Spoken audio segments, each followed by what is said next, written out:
Fala DevPro, Renzo Nutitelli aqui na área e nessa aula você vai aprender o que é o arquivo Docker Compose, qual problema ele resolve e como criar e rodar o seu primeiro arquivo. Você vai ver que o Docker Compose vai facilitar bastante o processo de criação de imagens e também do build delas, além de subir muito mais facilmente o seu container do que utilizando um Dockerfile. Então, bora para a aula logo depois da vinheta.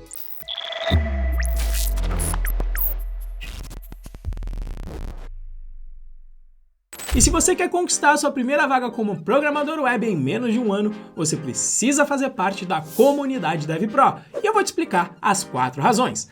Razão número 1, nossos cursos gravados com conteúdo focado no que o mercado precisa. Cada um deles com direito a certificado de conclusão. Segunda razão, nosso fórum de dúvidas, onde nós já respondemos milhares de dúvidas dos nossos alunos e você vai encontrar a sua resposta lá. Terceira razão, a rede de contatos.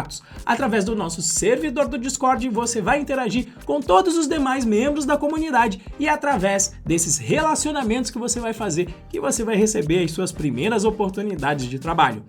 E quarta e última razão, nosso acompanhamento profissional. Os nossos instrutores trabalham em empresas de tecnologia e possuem anos de experiência e vão ajudar você nos nossos encontros ao vivo toda segunda, terça, quarta e quinta-feira. É por isso que eu digo que a comunidade DevPro é muito mais que um cursinho de programação. Ele é um sistema profissional de acompanhamento e é por isso que os nossos alunos conquistam a sua primeira vaga com programação em menos de um ano. Eu deixei o link para inscrição aqui na descrição desse vídeo.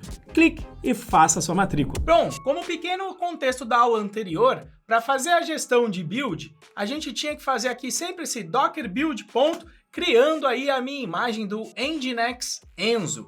E depois que eu fazia isso, eu tinha que rodar o comando do run, fazendo o mapeamento das portas, apontando aqui a minha imagem. Então, quando eu fazia isso, eu podia acessar justamente a minha página estática do Enzo Pascal, que estava aqui. Bom, qual que é o problema disso? O problema disso é que depois eu tinha que desligar o meu container sabendo o ID, eu tinha que fazer a gestão da minha imagem fazendo o build de novo. Então, uma complicação de eu ter que ficar lembrando aí desses IDs, além de lembrar de fazer aqui o mapeamento da porta. Uma coisa que eu não tinha te mostrado é que a extensão de integração aqui com o VS Code, inclusive, facilita um pouco o processo, mostrando justamente quais são as imagens disponíveis nesse momento no meu computador e, inclusive, todos os containers que eu tenho aqui. Em particular, aqui o Nginx Renzo que eu tinha acabado de ligar. Ou seja, você também consegue fazer uma gestão aqui pelo VS Code. Por exemplo, clicando com o botão direito, eu vou pedir para parar e aí eu não preciso decorar o comando ali docker container stop e o ID do container que estava rodando. Então veja que nesse momento eu não estou mais conseguindo acessar a minha página porque eu acabei de parar o meu container utilizando a extensão de Docker do VS Code. Se você quiser saber todos os detalhes do que a gente fez nessa aula para a construção de imagens utilizando ali o Dockerfile, acessa aqui o link da aula anterior, eu vou deixar o link aqui na descrição dessa aula. Isso porque nessa aula eu quero te mostrar a facilidade que é você trabalhar com outro tipo de arquivo do Docker em conjunto com o Dockerfile, que é o compose.yaml. YAML é uma extensão de um arquivo com um formato específico que eu vou te mostrar aqui. Então o que eu vou fazer? Eu vou criar basicamente aqui um arquivo chamado compose.iml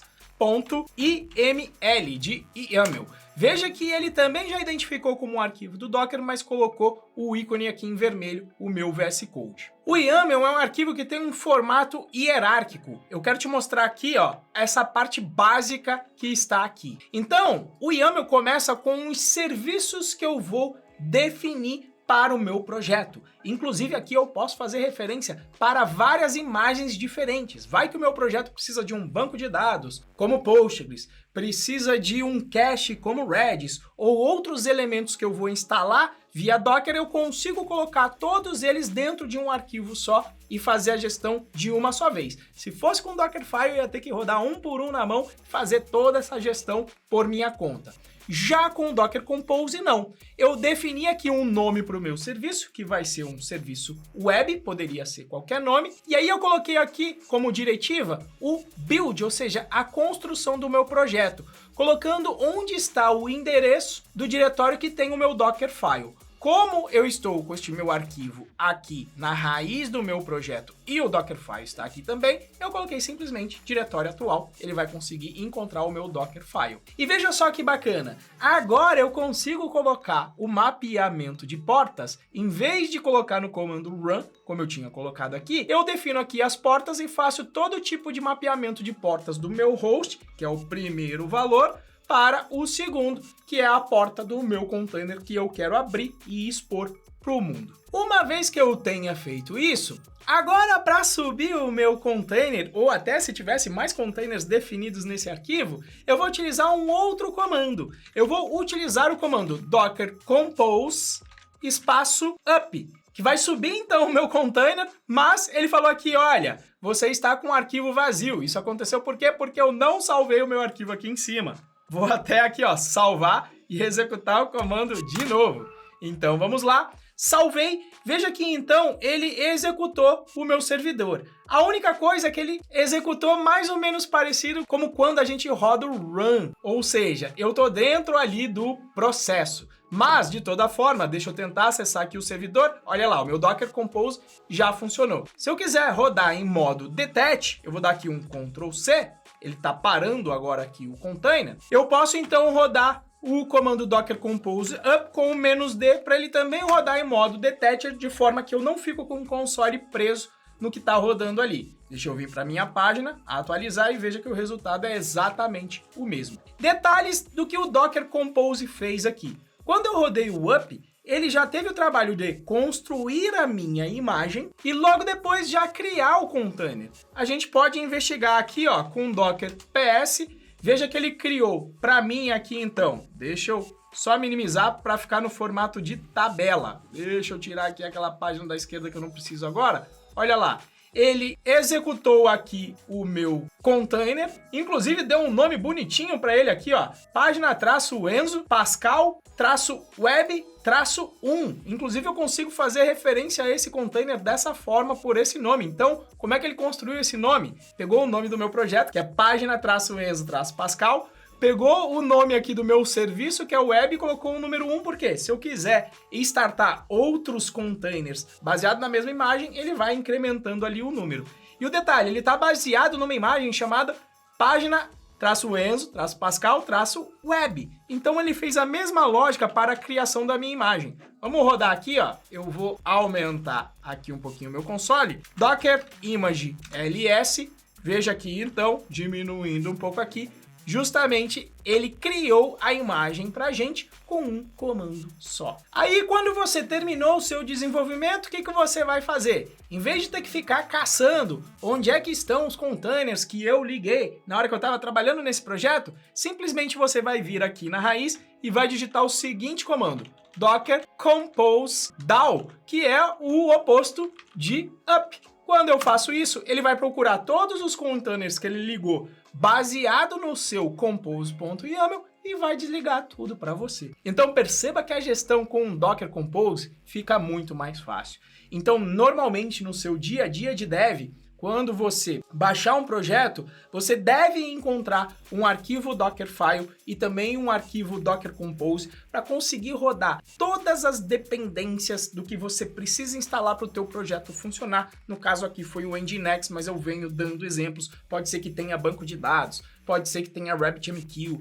pode ser que existam várias outras ferramentas necessárias para o seu projeto rodar. Mas o importante é que isso tudo está empacotado e abstraído pelo Docker. Você só precisa saber esse básico que eu estou te ensinando aqui para conseguir rodar basicamente um Docker Compose Up e um Docker Compose Down. Todo esse material já vai estar pronto para você.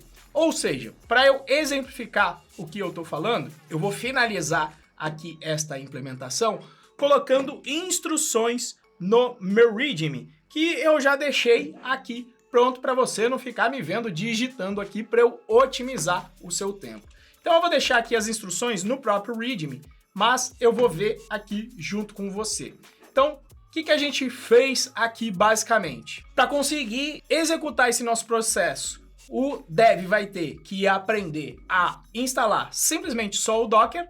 Depois disso, ele vai subir a aplicação rodando o comando docker compose up-d para rodar em modo detached. Vai acessar localhost para ver se aparece a página do Nginx, ou seja, localhost. Se ele acessar, ele vai ter que ver a página aqui do Nginx. Na realidade, se eu tivesse com ele rodando, né, Renzo? Então vamos seguir, inclusive, aqui a documentação para ver se funciona. Você copia lá, docker, deixa eu colocar lá, pegar de novo o meu terminal que eu tinha baixado aqui, ó. Roda o comando docker compose up, acessa localhost, tá aqui a configuração do Nginx para eu provar que ele está funcionando. Depois, peça para o usuário acessar a página do Enzo Pascal. Aqui, maravilha, tá acessando e funcionando. E depois, para parar o projeto, docker espaço down. Vamos rodar aqui no terminal, acessar aqui a minha página e ver que ela não estará mais disponível. Deixa eu dar um refresh aqui de novo, que ele ainda não tinha desligado aqui no background. Então, tá lá, funcional. Normalmente é esse tipo de instrução que você vai encontrar nos seus projetos. Bom, agora que eu terminei esse passo, dá pra gente relembrar o processo de feature branch lá do Git, porque eu vou querer mandar essas mudanças aqui, porque na nossa última aula desse curso de ferramentas, que vai ser a próxima, a gente vai utilizar esse código base justamente para publicar a nossa aplicação com as ferramentas que a gente trabalhou aqui agora com Git, Linux e Docker. Ou seja, Git status para eu saber o que eu mudei. Então, vou dar um git add ponto para adicionar todos os arquivos aqui ao meu Git. Vou dar um git commit para commitar. Vou colocar aqui acrescentado docker compose com serviço de páginas via Nginx. E aí eu vou lá e fecho a pendência de número 17 que eu já tinha colocado aqui. Relembrando um pouquinho de Git, a ferramenta que a gente tinha visto, né, anteriormente, salvo aqui no meu vim, dou um git push, não existe a branch de número 17, copio aqui o comando para que ela exista. Finalmente ele vai fazer o push para o meu repositório que está aqui. Venho em pull request, vou criar o meu pull request. E veja, quando tá assim, quando você tá fazendo nessa velocidade, com essa tranquilidade, é uma maravilha, porque você aprendeu direitinho o processo de feature branch. Vou dar um rebase e merge para que esse código fique aqui preparadinho no meu repositório para a gente fazer o deploy com essas ferramentas na última aula desse curso aqui do DevTools, as ferramentas do desenvolvedor. Então, bora para o nosso famoso resumo desta penúltima aula aqui. Você aprendeu o que é o Docker Compose.yaml e entendeu que ele serve para facilitar o mapeamento de portas. Aprendeu também que fica muito mais fácil construir as imagens e executar o container com um só comando, o Docker Compose Up. Por fim, aprendeu que é fácil também desligar os containers que estão rodando dentro do seu projeto com o comando Docker Compose Down. Então é isso, DevPro, te aguardo para nossa próxima e última aula, onde a gente vai juntar todos os conceitos que a gente vem vendo aqui neste curso de ferramentas Dev para publicar nossa aplicação no servidor. São essas ferramentas o Linux, o Git e o Docker que a gente acabou de ver aqui. Grande abraço, até a aula final, te aguardo lá!